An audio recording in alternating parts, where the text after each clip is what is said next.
የማይሻር ቁስል ተራኪ ኢናያ። በየቀኑ እነዚህን የመሰሉ ልቦለዶችን ለማግኘት ቻናላችንን ላይክ፣ ሼር፣ ሰብስክራይብ በማድረግ ቤተሰብ ይሁኑ። ስለምትከታተሉን ከልብ እናመሰግናለን። አብራችሁን ቆዩ። ኳኳኳ።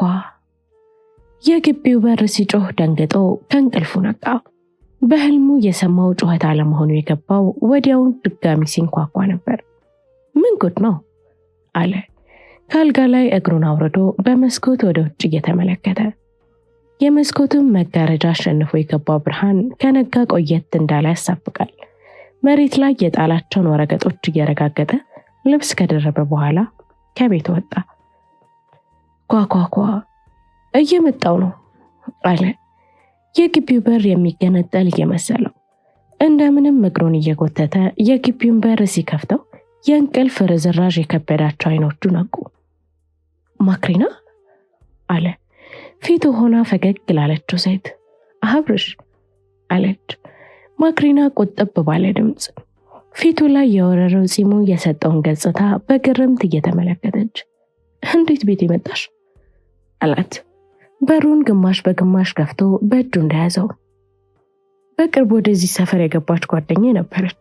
እሷን ስጠይቅ በዛው አብርሃም ጋር ጎራ ልበል ብዬ ነው። ህይወት እንዴት ይዘሃል? እንደምታየው አለ የገረጣ ሰውነቱን ዝቅ ብሎ እየተመለከተ። አንቺ ደህና ነሽ? ፈጣሪ ይመስገን። ግቢ አትለኝም እንዴ አለችው እግሯን እያቁነጠነጠች። ይቅርታ በጣም የመጀመሪያ ጊዜ ቤት በር ላይ መገናኘታችን ግርምት ውስጥ ከተኝ ነው አለ ወደ ውስጥ እያስገባት። ሳልነግር ድንገት በመምጣቴ ልክ አይደለሁም መሰለኝ። ሌላ ጊዜ መምጣት እችላለሁ? በፍጹም። ብቻ የተዝረከረኩ ነገሮች ካሉ ይሁን እንደላጠ ቤት መሆኑ ይታሰብልኝ። ከመግባታቸው በፊት የቤቱን መዝረክረክ ጠቆም እያደረገ መሆኑ ነው። ይሄ ይገርማል አለች ማክሪና በዛፎች የተከበበውን ግቢ እየተመለከተች። መሃል ላይ ለብቻው ከቆመው ቤት በስተቀር ግቢው ለመዝናኛነት የተሰራ መናፈሻ ይመስላል። ከውጭ ዓለም የተራቆጠውን ጸጥታ በቆመችበት እየዞረች አጣጣመችው። በዚህ ጊዜ ከተማ ውስጥ እንደዚህ አይነት ግቢ መኖሩ ያስገርማል አለች ግቢውን ከጥግ እስከ ጥግ በመመልከት ሲበቃት። አይደል አያቴ ወደ አዲስ አበባ ሲመጡ ዛሬ ለቁርስ በማይበቃ ገንዘብ ይገዙት ነው። ይገርምሻል። ቤቱም ቢሆን በሱ እጅ የተሰራ እስካሁን ሳይስታደስ አለ ከጥርብ ድንጋይ ወደ ተሰራው ሰፊ ቤት እየጠቆመ። እዚህ ግቢ አባቴ ገዝተው ከጨመራት ማርቼዲስ መኪና በስተቀር ሁሉም ነገር በአያቴ እጅ የተሰራ ነው። ይህ ሁሉ ሰፊ ግቢ እያለ ቤት ሰርታችሁ ለማከራየት አስባችሁ አታውቁም? አለችው ወደ ቤት ሊገቡ ሲዳረሱ። አባቴ የግቢውን ሰላም እጅግ ይወደው ነበር። በዛ ላይ የሚሰራው የመንግስት ስራ እናቴን እኔና ወንድሜን አንድ ላቆ ለማኖር ስለማያንስ ቤት የመስራቱ ሐሳብ አይመቸው። አንተስ ቤተሰቦችህ ካለፈው 5 ዓመት ቆይቷል አይደል? እኔን እንኳን ከስንፍና ጋር ብታያይዙ ይሻላል። ሰነፍ ነኝ እያልክ ነው? እንዴታ! መብላት፣ መጠጣት፣ ማንበብ፣ መሳል ከነዚህ ውጭ የምችለው አንድም ነገር የለም አላት እየሳቀ። በሩን ከፍተው ወደ ውስጥ እንደገባ ፈጠን ብሎ ጠረጴዛ ላይ የተደረደሩትን የቢራ ጠርሙሶች አፈፍ አድርጎ ወደ ኩሽና ወሰዳቸው። ሶፋ ላይ ተቀመጭ አለ እንድትሰማው ጮክ ብሎ። ማክሪና ከመቀመጣው በፊት ሰፊውን ሳሎን በአይኖቿ ታማተር ጀመር። የምታየው ነገር ሁሉ የድሮ ዕቃ መሆኑ አስገርሟታል። የድሮ ሶፋ፣ ዳንቴል ደረብ ያደረገ ቦርጫሙ ቴሌቪዥን፣ ካሴት ማወጣጫ ያለው ያለ ልክ የለተለቀ ሬዲዮ፣ ለመጣው ሰው ሁሉ ቤት ውስጥ ያለውን ዕቃ የሚያስጎበኝ የእንጨት ኮሜዲ ነው። ከእንጨት የተሰራ ሰፊ ጠረጴዛ። ሁሉም ነገር ለቲያትር ተፈልገው የመጡ እንጂ ሰው የተገለገለባቸው ያለ አይመስልም። መገረሙ ሲበቃት በእጆቿ እዚያም የተወረወረው ልብስ ገፋ አደረገችና ሶፋው ላይ ተቀመጠች። እና ማክሪና ህይወት እንዴት ይዝሻል? አለ አብርሃም የወሰደውን ጠርሙስ አንድ ጥግ ወሽቆት እንደተመለሰ። ሶፋ ላይ ወደ አንድ ጎን ገፋ አድርጋቸውና ቁጭ አለ። ህይወት መልካም ነች። ስራም ጥሩ እየሄደ ነው። አንተስ? ያው ስራ እንደነገርኩሽ ነው። ሴሎች ሳልና መኝታ ቤት ማጌጫ ከሆኑ ሰንበትበት ብለዋል አለ ሳሎን ውስጥ በግድግዳው ላይ እዚያም እዚያም የደረረባቸውን ስዕሎች በአይኖቹ እየጠቆመ፣ እንደዚህ አይነት ተሰጥኦ ይዘህ ስዕልህን የሚያይልህ ሰው መጥፋቱ ይገርማል። አንዳንዴ በህይወት ከተሰጥኦ በላይ እድል ያስፈልጋል። የተሰጥኦ ጉዳይ ብቻ ቢሆን ኖሮ እኔም የከተማዋ ምርጥ ሰዓሊ፣ አንቺም የሀገሪቷ ምርጥ ጸሐፊ ትሆኝ ነበር አላት ፈገግ እያለ። እሱስ እውነት ነው፣ ግን አንዳንድ ህይወት ተስፋ አታስቆርጥህም። በየቀኑ እየተነሳህ ለመሳል ምን ያነሳሳሃል? ስዕል ለኔ ቁስሎቼን የምሽርበት፣ በህይወት የምጸጸትባቸውንም ሆነ የምደሰትባቸውን ሲልም ነገን የምጮህበት አንደበቴ ነው አለ። አብርሃም ፈገግታውን ከፊቱ ገፎት፣ ያው ለኔ ተጠይቀ ለአንቺም አይቀርምና አንቺስ በየቀኑ ለመጻፍ ምክንያትሽ ምንድነው? እኔም እንዳንተው ነኝ። በየቀኑ የሚጠዘጥዘኝ ህመም ትዝታ ያያስኩት ሰው እረፍቴን ፍለጋ ነው ወረቀት ውስጥ እጄ የመሸኩት አለችና ማክሪናም ሐሳብ ውስጥ እንደገባ ሰው ፍዝዝ አለች። ስለ ጽሑፍ ስናወራ ትዝ አለኝ አለ አብርሃም የሚጨንቀውን ዝምታ እየሰበረ። ከተቀመጠበት ሶፋ በጥግ የወሸቃቸውን የወረቀት ጥቅሎች አወጣና አቧራውን መታመት አድርጎ አራገፈው። የንጽህና ችግር እንጂ ሳላነባቸው ቀርቼ እንዳይመስልሽ አላት ፈገግ እያለ። ይሄኔ መጽሐፍ እንዳይሆን? አዎና፣ በፌስቡክ ላይ ማውራት ከጀመርንበት ጊዜ አንስቶ የላክሽልኝን ጽሑፎች በጠቅላላ በወረቀት እያሳተምኩ አንብቤያቸዋለሁ። በስልክ ሳነብ ደስ አይለኝም። ይሄ ድሮ ሰው በይ። ምን ማለት እንዳለብኝ አላውቅም። ምንም አትበይ። እንደውም የምለው ማጣት ካለብኝ እኔው ነኝ። እንደዚህ አይነት ድርሰት ከማንም ቀድሜ ማንበብ መቻሌ በጣም ደስ ይላል። የቃላት አጠቃቀምሽ እጅግ ማራኪ ነው። በተለይ በተከታታይ የላክሽልኝ የነበረው ረጅም ልቦለድ እያንዳንዱን ገጸ ባህሪ ስትገልጪ ከማስተዋወቅም በላይ በብዕርሽ አዲስ ሰው እየፈጠርሽ እንደሆነ ይታያል። በደስታቸው የምትደሰችላቸው፣ በሐዘናቸው የምታዝኝላቸው፣ ስሜታቸውን የሚያጋቡ ገጸ ባህሪያት ናቸው። ከሁሉም በላይ ደግሞ ዋናው ገጸ ባህሪ በታሪኳ የምታዝኝላት፣ እንዲሳካላት የምትፈልጊላት አይነት ማንነት አላት። አንድ ያስተዋልኩት ነገር ደግሞ ስለ ራስሽ ከነገርሽኝ በመነሳት ከአንቺ ጋር በጣም ትመሳሰላላችሁ። አንቺም የመወደድ ለዛ አለሽ አላት። ማክሪና ፊቷን በእጇ ደገፍ አድርጋ ከምታዳምጥባት ፈገግ አለች። አብርሃም ንግግሩን ቀጠለ። ታሪኩ የሚፈጸሙበት ቦታዎች፣ የገጸ ባህሪያቶቹ ስሜትና ድርጊት ሲልም የድርጊቶቹና የክስተቶቹ አገላለጽ ገጸ ባህሪያቱን በአካል እየተከታተልሽ የጻፍሻቸው እንጂ በህሊና የፈጠርሻቸው አይመስሉም። እኔ እንጃ ተሳስቼ ሌላ ደራሲት መጽሐፍ ልኬልህ እንዳይሆን አለች ማክሪና ግንባሯ ላይ የደፋችውን ጸጉር እያስተካከለች። የምልሽ ነገር ሁሉ ከልብ የተሰማኝን ነው። እዚህ ቁጭ ብዬ በመጽሐፍሽ ሀገሪቷን ሳካልል ነው የከረምኩት። ግን ስለ ስህተት ካወራሽ አይቀር አንድ ስህተት አግኝቼብሻለሁ። አንድ ብቻ? አዎ፣ ልቤን በታሪክሽ ሰርቀሽ አንጠልጥለሽው ስታበቂ የመጨረሻ ምዕራፍ ብለሽ የላክሽልኝ ክፍል የመጨረሻ ገጾቹን ቆርጠሽ አስቆርጠሻቸዋል አላት። የመጨረሻውን ገጽ በእጆቹ እያውለበለበው። አይደረግም። ይሄ እውነትን? አዎ፣ ምን ላይ እንዳቆመ ላንብብልሽ። አምራን የደረሳትን መልእክት እንዳነበበችው ካለችበት ተነስታ በደስታ ጮኸች። እድሜ ልኳን ከቤተሰቧ ጋር ያሳለፈችው ስቃይ በስተመጨረሻ ሊካስ እንደሆነም ስታስብ የደስታ እንባ ዘለላዎች ፊቷን አጠቡት። ቀን ከሌሊት ስትጸልይ በጨለመ መንገድ ነገዋን እያሰበች በጉልበቷ ስትንፋቀቅ ቆይታ ዛሬ ገና በእግሯ ቆማ ልትሄድ እንደሆነ ታሰባት። ለደቂቆች በተቀመጠችበት የደስታ እንባ ስታለቅስ ከቆየች በኋላ ረገብ ሲልላት ነበር። ቤተ መጽሐፍት እንደነበረች አስታወሰችው። ሰው ሁሉ ስሜቷን አይቶ መናገር አልፈለገም እንጂ ትኩረቱ ሁሉ ወደ እሷ እንደነበር ዙሪያዋን አይታወቀችው። እንባዋን ጠረግ አድርጋ በድጋሚ ከላይ እስከታች የገለባትን መልእክት አነበበች።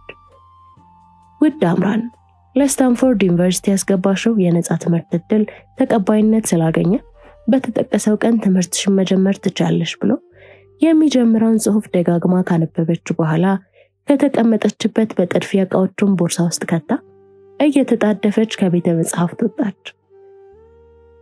ሰዓቱ ከምሽቱ 3 ሰዓት ቢሆንም ምሽቱን እዛ ዩኒቨርሲቲ አድራ በነጋታው ወደ ቤት ለመሄድ የሚሆን ትዕግስት አልነበራትም። ይህን የመሰለ ዜና በስልክ ለእናትና አባቷ መናገርም አልፈለገችም። ውስጧ እየተንቀለቀለ ያለው የደስታ ስሜት ከእናትና አባቷ ጋር ተቃቅፋ ማሳለፍን ምሽቱን ያሳለፉትን ነገሮች ሁሉ ያስታውሱ ለበጎ መሆኑን እየሳሉ የወደፊት ነገዋን በደስታ ማሰብ ትፈልጋለች። በታመመችበትና የሞት አፋፍ ደርሳ በመጣችበት ጊዜያት ሁሉ ሲያነባ የነበረውን የእናቷን አይን እያየች ህይወት በሷ ሲክሳት ማየትን ፈልጋለች።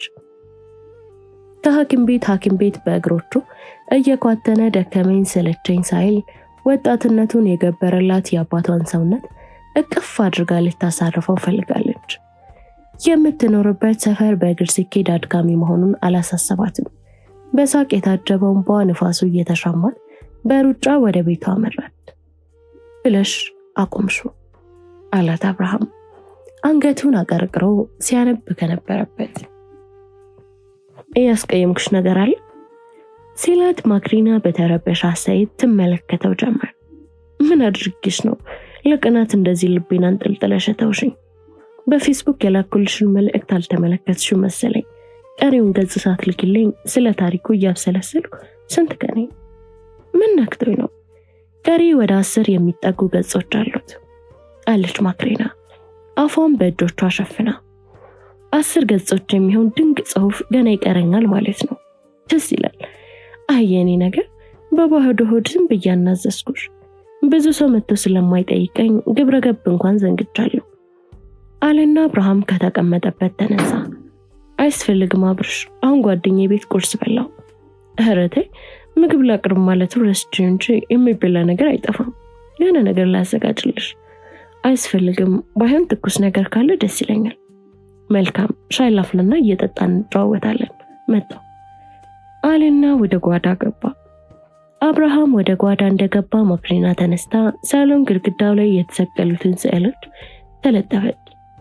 እያንዳንዱ ስዕል የሚነግራት ታሪክ ያለ ይመስል በዝምታ እየቃኘች ሳለ አንድ ትኩረቷን የሳበው ስዕል ጋር ሄዳ ተደነቀረች። ስዕል ውስጥ መግባት እስኪቀራት አይኖቿን መንቀላቅጧት ቆማ ሳለ ወደድሻቸው አላት አብርሃም በድንገት ከኋላዋ መጥተው። ከኋላ ሳታስበው ሲያናግራት ክብ ያለችው ማክሪና ልቧን ያዝ አድርጋ ዝም አለች። አስደነገጥኩሽ መሰለኝ፣ ይቅርታ አለና የሻይ ብርጭቆውን ከቤት ይዞት ወጥቶ ውጭ የሚገኝ ጠረጴዛ ላይ ካስቀመጠ በኋላ ተመልሶ መጣ። ድንጉጥ ነሽ መሰለኝ አላት አጠገቧ ቆሞ።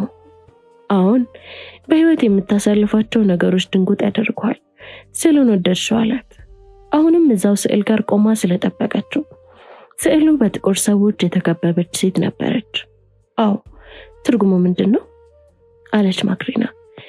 እኔም በጣም የምወደው ስዕል ነው።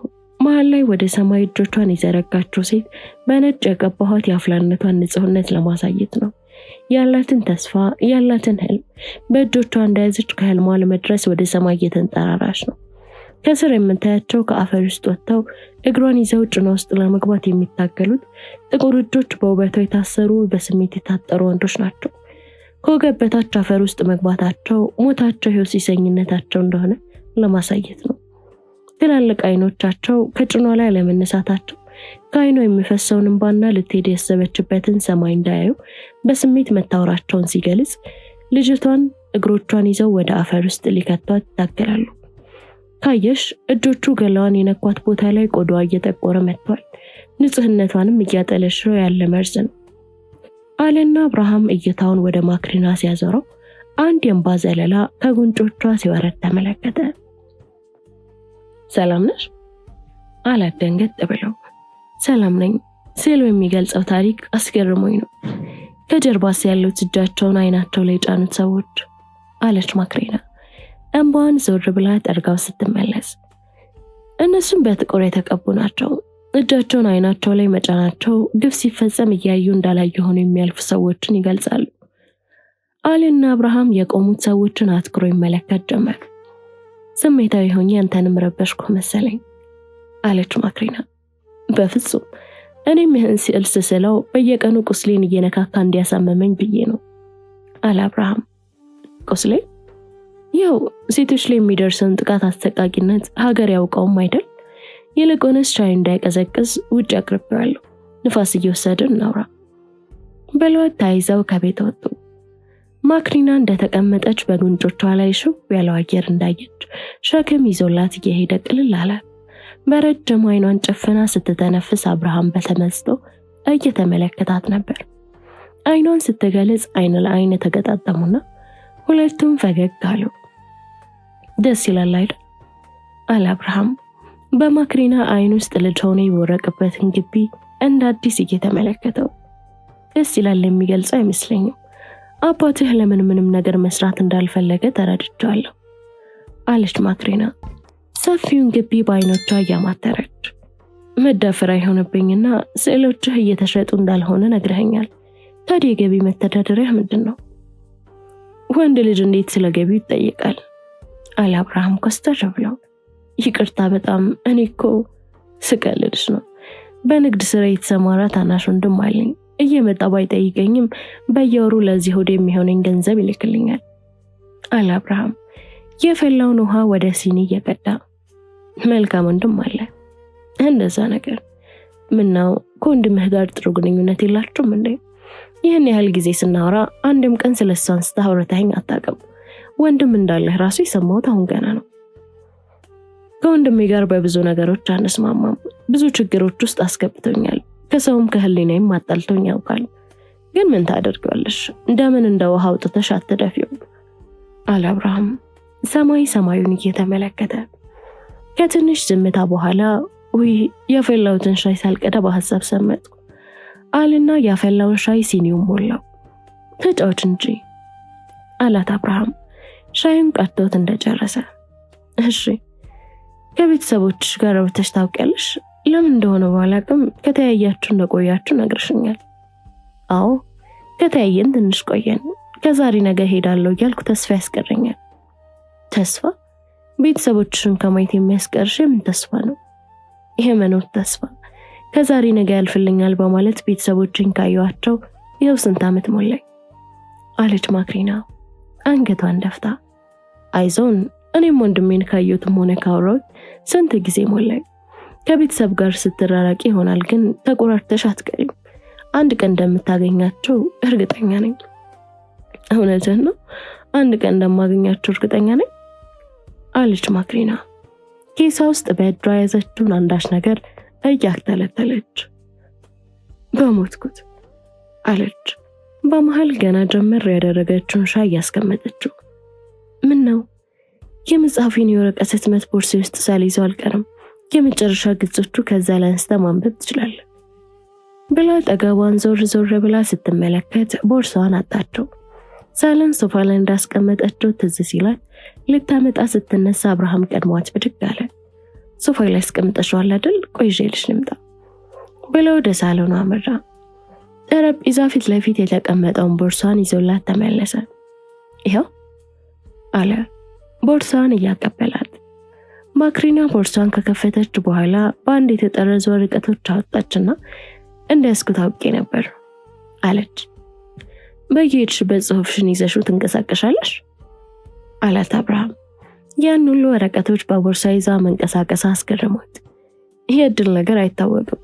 ምናልባት ከአንድ አሳታሚ ድርጅት ሰራተኛ ጋር ታክሲ ላይ ብንገናኝ አለም ከአንድ ዕውቅ ጸሐፊ ጋር ካፌ ውስጥ ብንገጣጠም ዝግጁ መሆኑ አይከፋም አለች ማክሪና ቦርሳዋን አስቀምጣ ድርሰቷን ለአብርሃም እያቀበለችው። ወደ ግንባሯ ድፍት ያደረገችው ጸጉር ለመጀመሪያ ጊዜ ንፋስ ወደ ኋላ ሲገለባው ግንባሯ ላይ ረጅም ሰፍ የሚመስል ጠባሳዋን ገለጠው። ቦርሳዋ ውስጥ ያደረገችው ሻሽ ትዝ ያላት ማክሪና ቶሎ ብላ ወጣችና አደረገችው። ግንባርሽ ምን ሆነሽ ነው አላት አብርሃም ድርሰቱን ተቀብሎ በእጁ ከያዘ በኋላ። ከዓመታት በፊት የተፈጠረ ነገር ነው። በሌሊት አንድ አደጋ አጋጥሞኝ ክፉኛ ተጎድቼ ነበር አለች በሻሿ ላይ ጠባሷን በእጆቿ እየዳበሰችው። እንኳን ተረፍሽ፣ መጥፎ ቦታ ነበር አለና አብርሃም ያቆመበትን ፍለጋ ገጾቹን ያገላብጥ ጀመር። ሻይ ቀዘቀዘ አለች ማክሪና። አብርሃም ከመጽሐፉ ላይ አይኖቹን ሳይነቅል የቀዘቀዘውን ሻዩን አነሳና በአንድ ትንፋሽ ጭልጥ አደረገው። ሻይ ቅጠሉ አብዝቶ እንዳይሆን ያሰበው የጠጣው ሻይ ሲጎመዘዘው ነበር። ፊቱን ጭምድድ ካደረገው በኋላ አንድ ገጽ ገለጠና አገኘሁት አለ በደስታ። ለኔም ማብረት አነብልኛለህ አለችው። ማክሪና ካለችበት በተመስጦ ያየችው። ደስ ይለኛል አለና አብርሃም ጉሮሮን ጠረግ ካረገ በኋላ ቀጥሎ የተፈጠረውን ለማወቅ እያጓጓ ድርሰቱን ማንበብ ጀመረ። በሳቅ የታጀበው እንባዋ ነፋሱ እየተሻማት በሩጫ ወደ ቤቷ አመራች። ያደረገችው ጫማ እንደልቧ አላስሮጥ ሲላት አውልቃ በእጆቿ ያዘችውና ዋናውን የመንገድ ሳይታወቃት ጨረሰችው። ሰፈሯ እንደደረሰች የገባት ቤታቸው መግቢያ መንገድ ስትመለከተው ነበር። መንገዱ ከዋናው መንገድ በራቀ ቁጥር ጨለማ የዋጠው ድቅድቅ ጽልመት ቢሆንም ያሳለፈችውን ጨለማ የለመዱ አይኖቿ ያለምንም ድካም የምትሄድበትን ያሳዩት ነበር።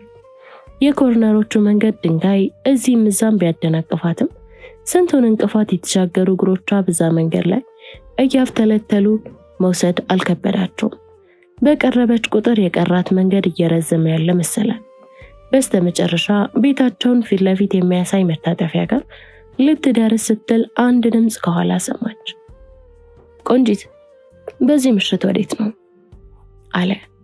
አንድ ሰው በጨለማ ውስጥ ሆኖ ፊቱ ባይታይም ድምፁ እንደሰከረ ያስታውቃል። መልስ አልሰጠችውም። ድምፁን ለመስማት ቆም ካለች በኋላ ወደ ቤቷ ለመሄድ ስትሞክር ከኋላ አንዳች ነገር ሲያርፍባት በደረቷ መሬት ላይ ተደፋች። ጀርባዋ ላይ አንዳች የሚወጋ ነገር እየተሰማት ግራ በመጋባት ምን እንደተፈጠረ ለማየት ዞራ ስትቀመጥ አጠገቧ የቆመ አንድ ወጣት ተመለከተች። አይኖቹና ጥርሶቹ በሌሊት አጥፍቶ ሟች እንደሚጠብቅ አውሬ ያበራሉ። እያናገርኩሽ የት አባሽ ልትሄጂ ነው? አለ እጆቹን እያወራጨ። ለመጮህ ብትፈልግም የሚንቀጠቀጡ ከንፈሮቿ ችለው ሊከፈቱላት አልቻሉም። ከወደቀችበት ለመነሳት ስትሞክር እላዩዋ ላይ ጉብ ብሎ ታጎለተባት። ቆንጂት፣ ምን ያስቸኩልሻል? ረጋ በይ እንጂ አለ ጉንጮቿን እየዳበሳት። እጆቹን ቀስ እያለ ወደ አንገቷ ካስጠጋ በኋላ ዝቅ ብሎ ጡቶቿን ጭምቅ አድርጎ ያዛቸው። ይህኔ ያለ የሌለ ኃይሏን ተጠቅማ ፊቱን በእጆቿ ባጠጠችው። ፊቱን ይዞ እየጮኸ መሬት ላይ ወድቆ ሲንፈራፈር እንደምንም በጉልበቷ ቆማ እየዳከች ትሸሽ ጀመር። ጀርባዋ ደቆ መቆምን ባትችል ጉልበቶቿ አፈሩን እየቧጠጡ ወደ ቤቷ መታጠፊያ ፍቆ ስጋዋን እየተከተለ የሚያደማትን መሬት ስቃዩን ከንፈሯን ንክስ አድርጋ እየዳከች ብርሃን ወዳለበት መታጠፊያ ተቃረበች። እጆቿን ወደ ብርሃኑ ዘርግታው የመጨረሻ ስንዝሯን ልትጓዝ ስትል ግን ፈርጠም ያለ እግሯን ጥርቅም አድርጋ ያዛት። ከመሬት የተነሳው ሰካራም ጎትቶ ወደ ኋላ ከጣላት በኋላ ከመሬት ባነሳው ድንጋይ ግንባሯን ደጋግሞ ደረመሰው። ፊቷን ያጠለቀለቀው ደም ሙቀት ይሰማት ጀመር። ቀሚሷን ከላዩ ላይ ሲገፋው በወደቀችበት ከማየት ውጪ ምንም ነገር ማድረግ አልቻለችም። ማደንዘዣ እንደተወጋ ሰው አይኖቿ ወደ ሰማይ አፍጥጠው አሳይተው የነሳትን እድሏን ተጠይቀው ጀመር። ያ ሁሉ ስቃይ ለሰከንዶች ደስታ ፈጣሪ ካሰኝ ብላ ሳትጨርስ ተነጠቀች። ሰውነቷን ከሰው ተራ እስኪወጣ ድረስ ሲደበድበው ድንግልናዋንም ሲያረክሰው ቆማ ስቃዩን ያላተቃወመው እንደተመለከተ የተፈረደባት ለምን እንደሆነ እያሰበች በወደቀችበት የደም እንባ ታነባ ጀመር። አብርሃም በሳል ንባቡን አቋረጠ። እየተንቀጠቀጠ ባለው እጁ እንደምንም ወረቀቱን ጨበጥ አደረገውና ማንበቡን ቀጠለ። ሰውነቷ ሲቆሽሽ በተኛችበት ከተመለሰች በኋላ ሰካራሙ ከላዩ ላይ ተነሳ። እየደማ ያለው የተቧጠጠ ፊቱ ላይ አሁንም ያ ቁስል አልጠፋም። አጠገቧ ቆሞ ምን ማድረግ እንዳለበት እያሰበ ሳለ አንድ መኪና ከጀርባው ሲደርስ ተመለከተች። በአፏ የተዘጋው ጩኸቷን በአፍንጫዋ ታወጣው ይመስል እየተንተፋተፈች ሳለ መኪናው ቆመና ከውስጡ ሹፌሩ እየሮጠ ወደ እነሱ መጣ። አለና አብርሃም በተረበሸ ፊት ማክሪናን ለአፍታ ተመልክቷት ንባቡን ቀጠለ። በዚህ ምሽት የት ጠፍተህ ነው? አለ ሹፌሩ። አጠገቡ ደርሶ የሰካራሙን ትከሻ ከያዘ በኋላ ፊቱን እያገላበጠ ምን ሆነ ነው ሲለው ሰካራሙ መልስ አልሰጠውም። እሱን የሚያውቀው ሰው ይሁን አይሁን ማሰቢያ ጊዜ ያልነበራት አምራን ከንፈሮቿን እንደምንም ስታላቅቀው ፊቷን የሸፈናት ደም በአፏ ይገባ ጀመር። አለች ዝቅ ብሎ መኖሯን ይመለከተው ዘንድ። ሾፌሩም አንዳች ድምፅ እንደሰማ የስልክ መብራቱን አውጥቶ ወደ መሬቱ ሲያበራው በተመለከተው ነገር ላይ አይኖቹ ፈጣው ቀሩ። በድንጋይ በድን። አብርሃም በድጋሚ አስሎት ማንበቡን አቋረጠ። ከሸፈነው አፉ ላይ የሚንቀጠቀጠው እጁን ሲያነሳው ደም ነበረበት።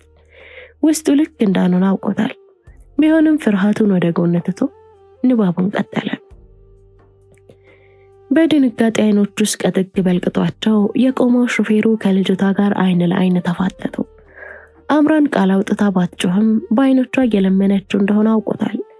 ሰውነቷ እንዳልሆነ ሆኖ መደብደቡን፣ ቀሚሷን ያጨማለቀው ደም ደግሞ መደፈሯን ያጮሃል። ከነበረባት የኩላሊት በሽታ ጋር ተዳምሮ የመትረፍ እድሏ እንደጨለመ ብትረዳም ተስፋ የበረሃ ወንዝ ነውና ተኖ ሳይጠፋ እንዲራራላት በአይኖቿ ትማጸነው ጀመር። አይኖቹን በገዛ ፍቃዱ ሊያዞራቸው ያልቻለው ሹፌሩ ልጅቷን ጥሏት የገዛ ወንድሙን ያተርፈው ዘንድ እጆቹን አይኖቿ ላይ ጫናቸው። መሬት ላይ የምድር ገሃነም ውስጥ ያለችው አምራን ማለት የምትችለው ይህም ብቻ ነበር። ርህራሄ ያሳዩት ዘንድ ጠላቶቿን በወደቀችበት መማፀኛ ጩኸቷ መልስ አላገኘም። ሹፌሩ የሚያደርገውን ነገር የጠፋው ሰካራም ወንድሙን እየገፋ መኪና ውስጥ ካስገባው በኋላ መኪናውን አስነስቶ ከቦታው ተሰወረ። አብርሃም እጆቹ ዝለው የያዘውን ድርሰት መሬት ለቀቀው። እያቃሰተ ወደ ጀርባው ደገፍ አለና ፊቱ የተቀመጠችው ማክሪናን ይመለከታት ጀመር። ለዓመታት በህልሙ እየመጡ ሰላም የነሱትን አይኖች ያስታውሳቸው እንደሆነ ትኩር ብሎ ተመለከታት። ያን የተመለከተው የድረስልኝ የልመና ጥሪ ዛሬ በቁጣና በቀል በተዋጡ አይኖች ተቀይረው ጠብቀውታል። የታሪኩን መጨረሻ ማወቅ አትፈልግም? አለች ማክሪና ኪሷ ደብቃ የነበረውን የመድኃኒት ብልቃጥ ጠረጴዛ ላይ ያስቀመጠችው። አብርሃም ወንበሩ ላይ እንደተቀመጠ ሙሉ ሰውነቱ ደንዝዞ አልታዘዝ ብሎታል። ምንም አይነት ህመም ባይሰማውም ሰውነቱ እንደሞተ እንደሆነ ገብቶታል። ማንቀሳቀስ በሚችለው የአይኑ ቅንድብ ለማክሪና አዎ የሚል ምላሽ ሰጣት። ያለህ ጊዜ ስለማይበቃን አጠር አድርጌ ልንገርህ። አምራን የሞት አፋፍ ላይ ያጣጣረች በነበረችበት አፈር ላይ ለሰዓታት ስትሰቃይ ከቆየች በኋላ ራሷን ሳተች። ለሷ የጊዜው ብዛት አልታወቃትም። አየህ፣ የተፈጠረውን ሁሉ ረስታው ስለደረሳት የትምህርት እድልና የሕክምና ወጪዋን ለመሸፈን የተስማማን ዩኒቨርሲቲ የላከላት መልእክት እንዴት ለእናትና አባቷ እንደምትነግራቸው ያሰበች ሳለ ነበር ራሷን ከሳተችበት የነቃችው። የነቃችበት ቦታ ግራ ገብቷት ዙሪያን ስትመለከት ያለችው ሐኪም ቤት እንደሆነ ገባት። እናም መንቋታ እንደ ተአምር ቆማ የምትመለከታት ነርስ ጠጋ ብላይት እንዳለችና መንገድ ዳር ወድቃ ሰው አግኝቶ እንዳመጣት አስረድታት ስታበቃ አምራን የተፈጠረው ነገር አንድ በአንድ ትዝ አላት። እናትና አባቷ ለማየት ፈልጋ ነርሷን ደውላ እንድትጠራ ስትጠይቃት የተመለከተችው የፊት ገጽታ ረብሿት ነበር። አሁን ይመጣሉ እያለች ለቀናት እስክታገግም ከጠበቀቻት በኋላ በስተመጨረሻ እውነቱን ነገረቻት። እውነቱ አምራን ራሷን ስታ ለ2 ወር ያህል መቆየቷ ነበር። እውነቱ ማክሪናም በዋ እየተናነቃት ንግግሯን አቆመች። እንባዋን ከሁለቱም አይን ከጠረገች በኋላ እውነቱ ለዓመታት አይሆንም እያለች ስትል የነበረውን ነገር ራሷን ስታ ባለችበት እናቷ ኩላሊቷን እንደለገሰቻትና በቀዶ ጥገናው ጊዜ በተፈጠረ ችግር ማለፉ ነው። እውነቱ እናቷና እሷን በአንድ ጊዜ ያጣው አባቷ ደም ግፊቱ ተነስቶበት በቀናት ውስጥ መሞቱ ነው። እውነቱ ውስጧ ከሚገነፍለው ሐዘን ጋር እየታገለች ሲቃ የተሞላውን ንግግሯን ቀጠለች። እውነቱ አምራን ማክሪና በዛች ዕለት መሞቷ ነው። እውነቱ እንደ እንስሳ በደም አጨማልቀው መሬት ላይ ጥሏት የሄዱት እነዛ 2 አውሬዎች እሷንም ቤተሰቧንም በጀርባቸው ማረዳቸው ነው። እናቴ በስተመጨረሻ እኔም በሞት ጫፍ ላይ ሆኜ አይተኝ ልቧ እንደቆሰለ እድሜ ዘመኗ እንዳነባችልኝ ደስታዋን ሁሉ ለኔ ደስታ ስትገበር መኖሯ ሳይንስ በስተመጨረሻም የኔን ህይወት ለማዳን ህይወቷን ገበረችልኝ። አባቴም ህልሙን በሙሉ አሳልፎ የሰጣት ሔዋኑ ፊት ለፊቱ መሞቷ ሳይንስ እድሜውን ህይወቱን ወጣትነቱን የገበረላት አንድ ልጁ የመትረፍ እድል የላትም ተብሎ ሲናገረው ከነበረበት በሽታ በላይ ምግብ አልቀምስም ብሎ በተቆራመደበት ሞተ። እናም ማክሪና በቁሟ የሞተች በድን ሆና ቀረች። ሰው ላይ ነው አስጠላት። ከዛሬ ነገ ወደ ቤተሰቦች እሄዳለሁ ብላ ራሷን ከማጥፋት ያስቆማት አንድ ነገር ብቻ ነው፣ ተስፋ። እንደዛ ያደረጓትን ሰዎች የምትበቀልበትን ቀን ተስፋ ማድረጓ በህይወት ለመቆየቷ ምክንያት ሆነላት። ማክሪና ተናግራ ስትጨርስ አብርሃም ከዓይኖቹም እየወረዱ ነበር። ወንድምህን ለመግደል ቀላል ነበር። እንደለመደው መጠጥ ቤት አምሽቶ ሰክሮ በመጣበት ሰዎች እንዲከታተሉት አደረኩና ዝርፊያ ያስመስለው እንዲገድሉ ነገርኳቸው። እሱ እንዳደረገኝ ማንም የሚረዳው በሌለበት ህይወቱ እስኪያልፍ ድረስ ጭንቅላቱን በድንጋይ እየቀጠቀጡ ገደሉት። ትላንት ማታ መሞቱ ነው። ወድቆ ያገኘ ሰው ማንነትን ሲያውቅ መንገሩ አይቀርም ነበር። አብርሃም እይታውን ከማክሪና ላይ አንስቶ ጥርት ወዳለው ሰማይ አደረገ። ፊቱ ላይ ከፍርሃት ይልቅ እፎይታ የሚታይበት ይመስላል። ማክሪናም አብራው ወደ ሰማይ ተመለከተችና እኔም እናንተ ላይ በሰራሁት እናንተም እኔ ላይ በሰራችሁት በቅርቡ ስንገናኝ መጠየቃችን አይቀርም።